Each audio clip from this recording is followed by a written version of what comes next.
Hey, this is Joe from Presonus. In this video, we're going to dive into the MultiBand Dynamics plugin inside of Studio One Pro, also known as a multiband compressor.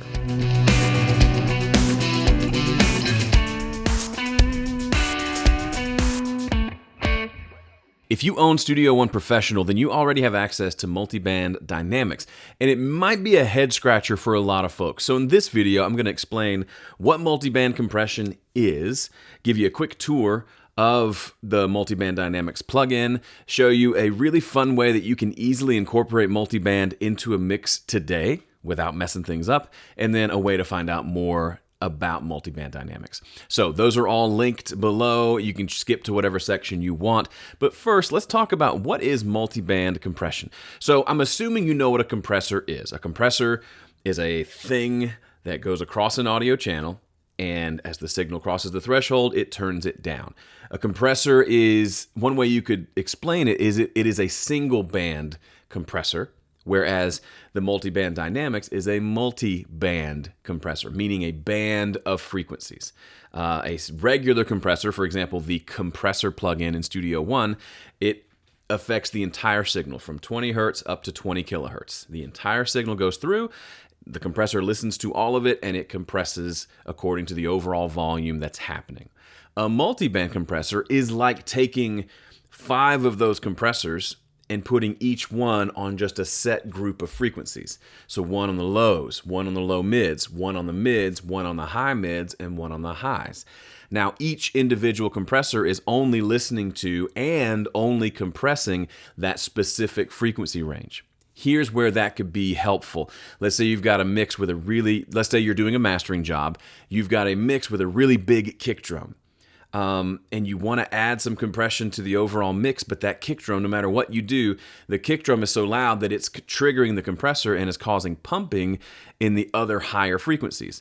So like the vocalist is singing, and instead of singing la, the kick drum's hitting over here going boom, boom, boom, boom, and it makes the singer's voice, with the way the compressor interacts with the kick drum, the singer's voice goes, this is the kick drum, la, right? Because the compressor is causing the whole compressor, the kick drum is causing the whole compressor to compress, and it's compressing the entire frequency range, which means the kick drum is triggering some vocal compression.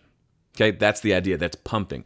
The alternative is you use some sort of a multi-band compressor, which allows the kick drum to be in its own compressor, and then the mid frequencies and the high frequencies to be in their own compressors. So no matter what the kick drum is doing over here, it does not affect the vocal.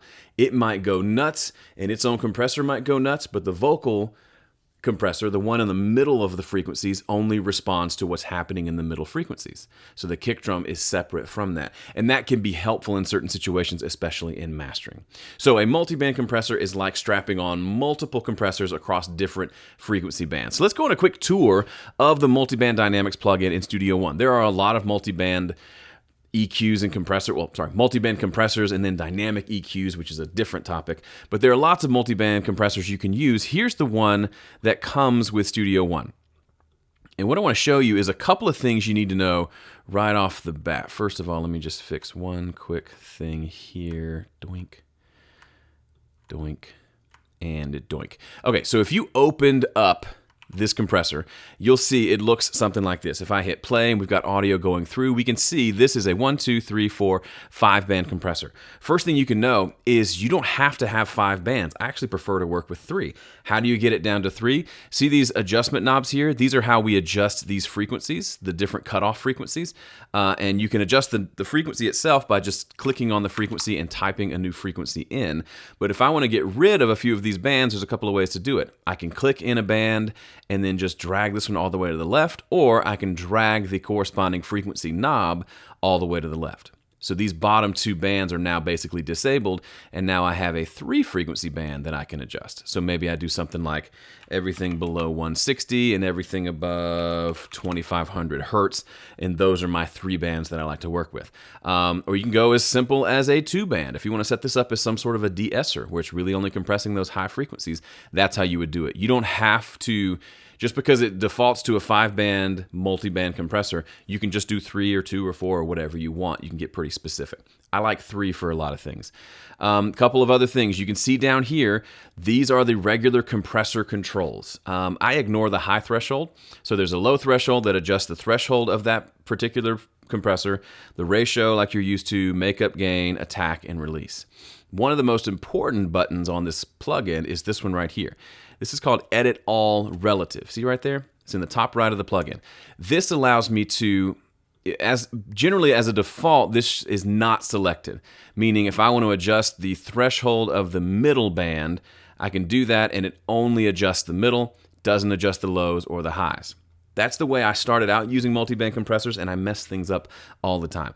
A better solution for me was to use this Edit All Relative button, which means if I adjust the threshold of one of the bands, it adjusts all of them together. And to me, that gives a more natural sound, and I'll talk about that more in the thing I talk about at the end. But I like to use this, where I'm adjusting all the settings for all the different bands equally, as opposed to really dialing in each band to a specific thing. This is where I would start if you've not done multiband before. Use it this way to where you're not adjusting individual thresholds of individual groups of frequencies, and you're just using it on a more global scale, and I think you'll get better results a little more easily. Final thing over here, you can set auto speed, which will just automatically adjust the attack and release settings. You can adjust the overall knee of the compressors for the entire thing, and then there's kind of a master gain and a master mix knob. So if you want to do this in more of a parallel processing style, you can do that as well. So that is the basic overview tour of Multiband Dynamics. Okay, here's a way you can use the Multiband Dynamics plugin today, even if you're not comfortable with adding multiband compression to your mixes. Open this up on an entire mix. So pull in maybe your favorite song, stereo mix, throw the Multiband Dynamics plugin on there, and set it up to a ratio of 1:1. So it's not doing any compression at all, okay? And make sure that each band is set to 1:1 just to be safe. Next, you'll notice there are these different solo and mute buttons for each frequency band. Set yours up the way I have it here, something where it's 0 to 100, 100 to 250, 250 to 1.5K, maybe 2500, and then 5K and up, something like that. And then it lets you listen to these 5 different frequency bands by themselves. One of the most common problems people face when they're starting out, I know I did, was I thought I knew what low mids sound like, but it was actually lows that I was thinking about. Or I thought I knew what 100 hertz and below sounded like, but I wasn't quite sure. Here is a great way to do that homework. So I'm just going to click through here and you can hear what it sounds like. Here we go. Just a few simple back in line. Moving some well-meaning soul says it's all for our good. But it feels like we fall behind. You'll notice each individual band sounds like garbage by itself, but if you do the opposite now and go through and mute each section, you'll realize how much that particular frequency range contributes. Every one of these is an integral part of the mix. You can't get rid of any of them, meaning if you go EQ too much of the low mids out, you'll notice things sound kind of hollow and lack any warmth. Let's do the same thing here now with the mute button. Just a few simple words would have thrown it all back in line. Then some well-meaning soul says it's all for our good. But it feels like we've fallen too far behind.